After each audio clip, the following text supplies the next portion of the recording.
In all honesty, Uber is probably going to take over the world.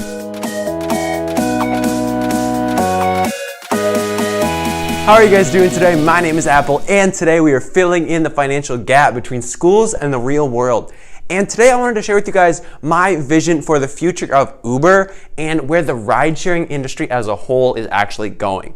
So this video was kind of inspired by a conversation that I was having with a couple friends a couple days ago that also inspired my self-driving cars, how to invest in the self-driving car industry video, which you can definitely check out. But yeah, that conversation just sort of got my brain turning and got me thinking about where this industry is actually going as a whole, and more specifically where ride-sharing companies like Uber are actually going to be going in the future. So that's what I wanted to talk about today. Just sort of what I see as coming in the near future, why I think that's going to be coming, and how we should actually go about preparing for these adjustments that are going to be happening in our everyday lives, in our lifestyle, and in the economy as a whole. So let's just hop right in and talk about what is coming for the future of Uber and other ride-sharing companies. So in general, in the future, I see a society where only self-driving cars are on the road. I think this is just a much more efficient way for people to travel. I think there are so many more benefits to self-driving cars, which I covered so many of in my video that I mentioned before. So be sure to check that out. But I mean, just saving lives is like the main thing. There are 90% of traffic accidents are caused by user failure, drivers not paying attention, drivers like trying to do too many things at once, just all these things that could be easily prevented if the person was not actually in control of the vehicle and if the vehicle was actually driving itself. Also, just being connected to like a larger grid could make traffic move so much more efficiently. I don't know if you've seen those videos online of what a society would look like where all cars are connected to this grid. There are just hundreds of cars that can flow through intersections at the same time, and it just seems ridiculous that something could ever be that efficient. But the rise of self-driving cars could really drive an insane amount of efficiency in our society. So I do see a society where only self-driving cars are on the road. I think if there is a point where we are 100% self-driving cars and they could all be connected to the grid, it would just be so much more efficient and a so much safer way to travel, and just a faster way to travel. I mean, traffic would be reduced dramatically, and there are all these benefits that I see to self-driving cars being the only vehicles on the road. So going off of that, I do not actually think people are going to be owning cars in the near future. When all cars are self-driving, I don't think there will be a specific reason to own a car, because it will sort of lose its prestige in a way to be a car owner. I think owning a car is going to be a lot less significant when you're not actually in control of the vehicle and when you want to actually prioritize convenience over actually having your own vehicle. So I think driving will sort of shift from a way of life for people into more of a hobby. Just like old cars, refurbishing old cars is sort of a hobby right now. I think driving will actually move into that stage in the near future when self-driving cars are the most prevalent, and it's really only self-driving cars that are on the road. I think people who actually drive, that will just be a hobby. You won't have to go to driver's ed when you're in school. You will just learn driving if you want to when you get old and you're bored and you just want to have a hobby. You'll just go out and like learn to drive. And I think that'll be like the hobby, because all car dealerships will be selling self-driving cars, and potentially car dealerships may actually lose a significant amount of customers because of companies like Uber and the ride-sharing industry as a whole. So what I see in the future is I see a network of ride-sharing, a network of free-floating cars. So what I mean by free-floating cars is there's just thousands and thousands and millions, honestly, of cars out there across the nation that are just sort of floating around, just parked in conveniently located areas, just waiting for somebody to pull out their phone and call an Uber. And that self-driving car, once they call it, it'll arrive to them in a matter of minutes because they'll be stationed so efficiently all around. So they'll call the car, it'll arrive, it'll drive them to their destination, they'll get out, they'll never see the car again, and the car will just go out and pick up another person. So this is really what I see as the future of ride-sharing companies, just cars, free-floating cars around in our society that are able to pick you up in a matter of minutes, bring you to where you want to be, and then just be done with it. You don't have to worry. No one has to worry about parking. No one has to worry about paying a driver. There are just all of these ways that having just a network of free-floating self-driving cars can really boost the efficiency in our society. So instead of Uber's current business model where you pay per ride, I see the future of ride-sharing as sort of a subscription-based model. So there are some companies right now that will allow you to do sort of the same idea, but with a car that you drive yourself. So I think Zipcar might be an example of a company like this, where you pay a subscription fee and then you're able to just go out and pick up one of these Zip cars from a designated location, drive it to where you want to be, and then just leave it there for the next person to come and pick it up. So I see Uber as moving in this direction, and I'll talk about this a little bit later, but just because subscription-based business models are so very effective in generating loads and loads of predictable revenue. So I do see Uber moving in this direction when we get to self-driving cars, just because having that subscription, people are going to be willing to pay for that. They're going to be willing to trade out their current vehicle for just a subscription to a service like Uber or another ride-sharing service, so that they don't actually have to have this car, they don't have to park it, they don't have to worry about maintaining it. All they can just pay for is this monthly subscription fee, and then they'll be able to call a car whenever they want, take them to wherever they want, and they won't have to wait. They won't have to worry if their car breaks down, because all of these cars will be run by Uber, and they will not own, the individual will not own their car, they will not own their means of transportation. So going off of this, I see cars as sort of turning into more of a commodity item. I think people are going to place a lot less importance on the type of vehicle when they're not owning their vehicle. They're not going to care what kind of car picks them up, drives them from A to B, because they don't own this car. And once car ownership becomes less of a big deal and less of a status quo type thing, I think cars are going to be more of a commodity item rather than sort of a luxury item, and there's not going to be as many like sports cars. I mean, there's still going to be that market for luxury and designer vehicles. However, I think cars for the majority of people are going to be more of a commodity item. They're not going to care as much about the brand, about the model, and it's just going to be more of a way to get from A to B, and it's not going to matter how flashy it looks to the majority of people. But again, there will always be those car connoisseurs who are always looking for the newest, shiniest model of whatever the big car brand is of the day. And some of my justification for this vision that I have in my head is that it's already happening in Pittsburgh, actually. So Uber has 200 self-driving Volvo XC90s on the road in Pittsburgh right now. They do have a backup driver in the driver's seat, but there are 200 of these cars, self-driving cars, that are driving around the streets of Pittsburgh and picking up people who call an Uber. So this is already happening. This is already a reality, and there are self-driving Ubers on the road as we speak. However, they have not adopted like a subscription-based business model yet. It's still just a pay per ride, but there are self-driving cars from Uber on the road as we speak. So the reason they sort of went after Pittsburgh first is because it's just such a tough place to drive. I mean, there's potholes everywhere, there are like tons of bridges, and just all these unpredictable scenarios that self-driving cars need to be able to adapt to. Because that's like the main hurdle with self-driving cars, is there's all these different things, all these different stimulus that they have to be able to detect in seconds, in fractions of a second. To be able to not crash, to not hit anything, to not accidentally drive off a bridge. So there's all these challenges that self-driving cars have to face, and Uber decided on Pittsburgh as being an ideal candidate. They figure once we get Pittsburgh down, we can really bring this out to anywhere, because Pittsburgh is one of the hardest places to drive. However, these cars do have a backup human in the driver's seat, so that when you get into your Uber and you don't see a driver, you don't start freaking out because there's nobody in this car. They still do have that driver that like explains to the people what's going on and how it's a self-driving car. And occasionally the driver will have to take control of the vehicle if it sort of gets confused, if it maybe hits a pothole and like bounces a little bit and gets confused and spooked. The driver might have to take over and make sure that the car is doing all right. But this is a reality, and there are these cars on the streets already. And what blows my mind is that these self-driving Ubers, it's basically just a Volvo XC90 mounted up with all of these like sensors, cameras, all this stuff, and they're able to detect so many different things on the road, so many different like obstacles. They can detect pedestrians. First of all, I mean, you got to be able to detect a pedestrian, and if they're about to step in front of your car, the car needs to know to stop immediately, because pedestrians do act in unpredictable ways. They can just step out in front of your vehicle, and you got to respond to that now. You got to know that there's somebody on the sidewalk and that they're walking towards the road, and they are actually stepping out into the road. So that's the first thing they can detect. They can also detect traffic patterns. So they can actually figure out, okay, this road is going to have a lot less traffic, so they can actually divert you to a road with less traffic. And when they're on that road, they can detect the cars all around them. They know how far back to follow and all of this stuff to make you especially safe. They know the speed limit. They're not going to go over the speed limit, which is great.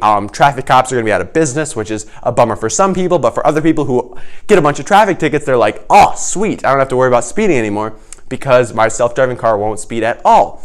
Also, they detect school zones, so they know what the school zones are, when you have to reduce your speed in school zones, all of that good stuff, so that you're not going to get ticketed again for speeding in a school zone because you didn't know what time that sign said that you had to go a certain speed limit.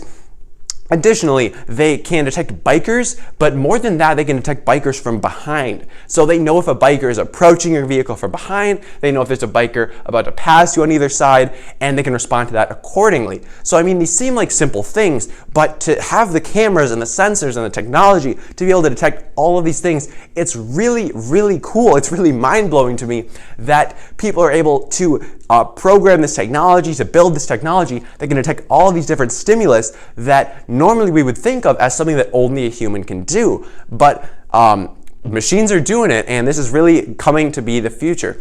And another thing I just want to throw in here is Uber Elevate. So I had never heard of Uber Elevate till like a week ago, and I was just doing some research on Uber, like figuring out what they're up to, and I found this website for Uber Elevate. And I watched this video, and I mean, it's a complete promo video. I don't think they have any like real technology behind this idea yet. But what Uber Elevate is, it is a system of VTOL transportation. And that stands for vertical takeoff and landing. So they are designing a system of essentially sort of like helicopters, a mix of like a helicopter and a drone that will pick you up from a designated location and bring you to a different location at a speed much faster than a car could, avoiding all traffic and basically trying to get into the ride-sharing space of the air. So this would be like revolutionary. So basically what their idea is to have like these standardized pickup points and drop-off locations. So say you want to get from one side of town to the other, there's going to be these standardized pickup and drop-off locations.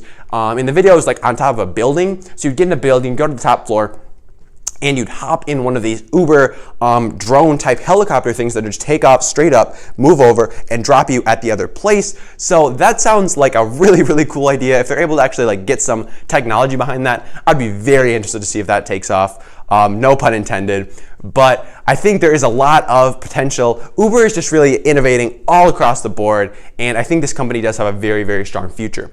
So why do I think that Uber is going to move in this direction? Why do I think that these changes are coming? Sort of already covered this a little bit, but what it really comes down to is millennials. So millennials at their core are the convenience generation. They love convenience and they are willing to pay for it. So I mean, millennials are the primary consumers of Ubers. And that's because they want the convenience of just being able to get picked up, dropped off, not have to worry about any details. So they're already on board with Uber's model of just pick up, drop off, don't worry about a car. So they're already on board with that, but they're willing to pay through the nose for convenience. I mean, just looking at my peers and the stuff that they put money into, it's very apparent that they're always willing to pay for delivery of their groceries, of their dinners, just anything. They're willing to pay for that convenience factor so much more than any other generations. So additionally, if ride sharing and self-driving car ride sharing was to become the primary means of transportation,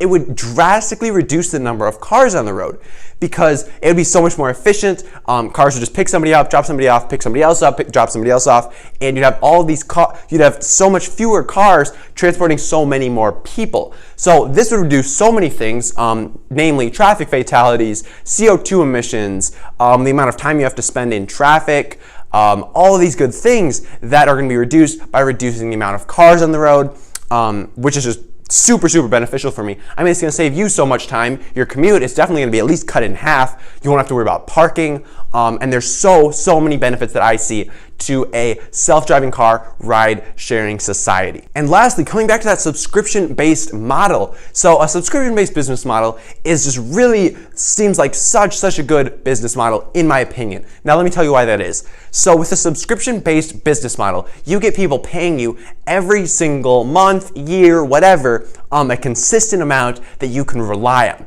So you can look at how many subscribers you have, say you're Spotify, say you're, I don't know, some other kind of subscription-based business model, maybe Microsoft.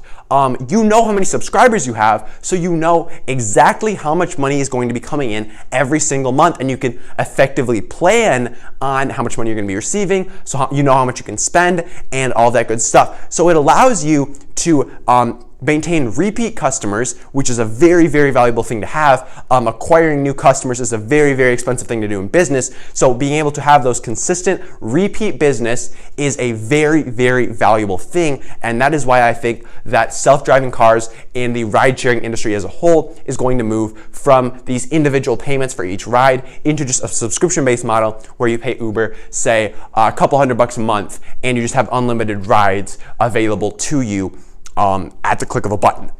So that's why I think that Uber is going to be moving in this direction. That's why I think the ride-sharing industry as a whole is going to be moving in this direction.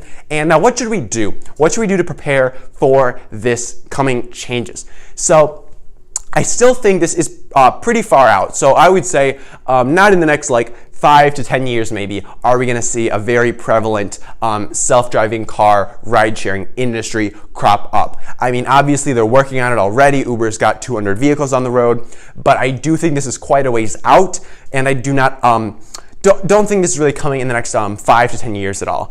But if you're looking to invest in the sector before it gets big, I definitely covered a lot of ways you can do that in my self-driving cars video that I made a couple weeks ago. So definitely check that out. But just some basic things that we can do to prepare for this. One, if you're a parking garage, or if you own parking garages, or if you're invested in a REIT that owns parking garages, such as the parking REIT or standard parking, you should be worried. So with self-driving cars and the ride-sharing industry as a whole, if you just have these free-floating cars out, people don't have to worry about parking. Parking garages are going to be in a bit of a pinch. So right now, parking garages are located at very conveniently located areas if you're going to, say, a sports game or the mall or something like that.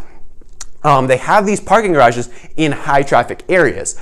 So if the cars are just floating around and they don't need to be parked in conveniently located areas, they can park, say, 10 minutes away and just be able to come in when somebody calls it. Parking garages are going to be in a bit of a pinch. So if you are invested in any parking lots, garages, whatever, I would be very concerned.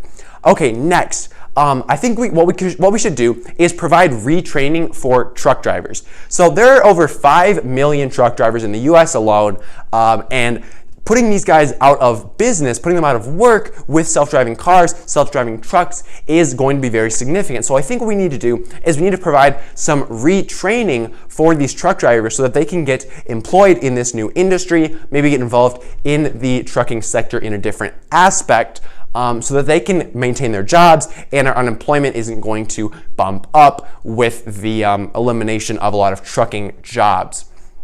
The same could kind of be said for maybe taxi drivers, maybe Uber drivers. If that's your primary profession, you might need some retraining in order to be able to go out and get a different position. Next, what we should do is what Uber's already doing, but educating people on what's going on inside the car so that they're not scared of this. Because a lot of people that I talk to are very scared of the self-driving cars sort of taking over and sort of not being a safe thing. Whereas I think if people were to do their homework, if people were to get educated on what's actually going inside in the car itself, what the car is actually doing, what it's going through, I think they'd be a lot more confident in this car's ability to get them from point A to point B safely than where we're at right now, where a lot of people are sort of like freaking out. They're like, oh my gosh, self-driving cars are gonna take over the world. But I think if they are able to learn about what's actually going on inside the car, they'll be a lot more confident on their safety and not be so scared of something bad happening.